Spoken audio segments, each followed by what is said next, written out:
আসসালামু আলাইকুম রহমতুল্লাহ বরকাত।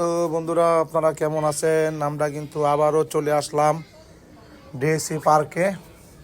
আজকে হচ্ছে হলো 8 তারিখ, 9 তারিখ শুক্রবার। ডিএসসি পার্কে একটা মেলা আছে, ফুল উৎসব। এখানে কিন্তু বিভিন্ন ধরনের লোকজন আসবে, সরকারি লোকজন। ডিএসসি পার্ক কেন নাম রাখা হয়েছে, আমার মনে হয় এটা একটা পুলিশের ডিসি উনি হয়তোবা করছে। এখানে কিন্তু চট্টগ্রাম মহানগরের কর্মকর্তা যারা আছে সবাই থাকবে, এরকমটাই জানাইছে কর্তৃপক্ষ যারা আছে এখানের। তো আমরা জিজ্ঞেস করছি যে ভাই, ডিএসসি পার্কে 9 তারিখে কারা কারা আসবে? তো তারা বলছে এখানে সরকারি কর্মকর্তা যারা আছে, পুলিশ সুপার থেকে শুরু করে আপনার ওই সেনা সদস্য চট্টগ্রামের, তো ওনারা সবাই আসবে। এটা হচ্ছে হলো মাসব্যাপী প্রোগ্রাম। এখানে আপনার 1 লক্ষ+ ফুলের। কাশ্মীরে কিন্তু আমরা কখনো যাই নাই, তো কাশ্মীরে যারা গেছে তারা কিন্তু বলতে পারবে অবশ্য। কাশ্মীরে পৃথিবীর সবচাইতে সুন্দর জায়গা হচ্ছে কাশ্মীর। আর এই কাশ্মীরে কিন্তু ফুলের অনেক সুন্দর সুন্দর বাগান আছে।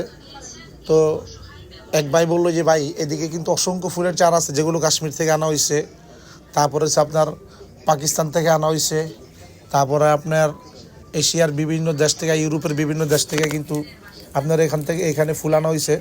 আপনি চিন্তা করেন, 110,000+ যদি এদিকে প্রজাতির ফুল হয়, তাহলে ওনাদের কত কষ্ট হয়েছে ফুলের বাগানটা সাজাইতে। তো 9ই জানুয়ারি ইনশাল্লাহ ওনাদের এই ফুল উৎসব অনুষ্ঠিত হবে প্রোগ্রাম। তো সবার দাওয়াত হইল।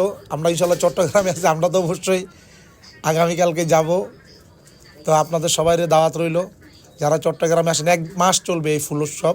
ফুল তো সবসময় থাকবে, কিন্তু এই ফুল উৎসব দেখে আমাদের যখন একটা প্রোগ্রাম হয়, একটা মেলা হয়, ওই সময় আসা আর অন্য সময় আসা কিন্তু ভাই অনেক ডিফারেন্ট।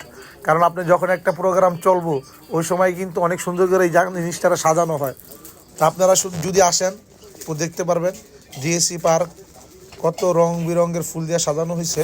তখন নিশ্চয়ই আর বাই গ্রান ফুলের যে একটা সুবাস এই পার্কের ভিতরে আসলে কিন্তু আপনি পাবেন। এটা হচ্ছে সত্য কথা। আমরা কিন্তু দীর্ঘ সময় ধরে, আমি, তারপর হচ্ছে আমার ওয়াইফ, আমার ছেলে মেয়ে, আমরা কিন্তু গেছি। আমরা কিন্তু দীর্ঘ সময় ধরে কিন্তু ঘুরছি। দেখেন কত সুন্দর। তো ড্রোন দিয়ে যারা ভিডিও করে ওরা আর কি সুন্দরভাবে উপর থেকে নিতে পারে। এই দেখেন, আমি এটা হাত দিয়ে তুলছি, হাত উপরে করে আপনাদেরকে দেখানোর চেষ্টা করছি। কিন্তু ড্রোন দিয়ে যারা ভিডিও করে ওরা আবার খুব সুন্দর করে উপর থেকে নিতে পারে, আবার কিন্তু একটা সুন্দর লাগে উপর থেকে নিতে। তো আমি কিন্তু এগুলো যে ভিডিওগুলো দেখতেছেন, এগুলো কিন্তু আমি আমার আইফোন দিয়ে করা ভিডিও।